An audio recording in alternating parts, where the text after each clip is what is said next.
पानर traditional आउ cultural importance विषय आपण माने निहाती जानिथिबे। पान खाइले पार्टी कैंसर हुए, डाक्तर पान खाया मना करती सेटा आपण माने जानिथिबे।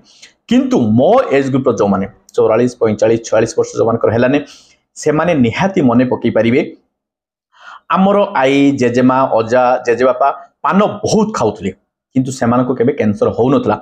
आमे जेतेले टीन एज रो हेलु सेते बेले जानिलु डाक्तर मना करछन्ते पान खाउनी पार्टी कैंसर हबो। पान खाइबारे कोन एमती हैबिट चेंज हला जे पान खाइले कैंसर हबा आरंभ होला।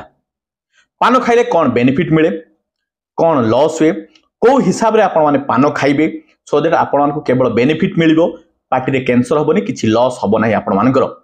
ता ऊपर वीडियो करी मो डॉक्टर चंद्र पात्र आम यूट्यूब चैनल खुशी डायबिटीज का वीडियो अपलोड करिछि, जोटा आसंता शुक्रवार दिन 2टा बेले लाइव हबो। देखिया पई जानिया पई आपण माने आम चैनल को सब्सक्राइब करंतु, बेल आइकन को प्रेस करी ऑल नोटिफिकेशन ऑन करंतु। Thank you.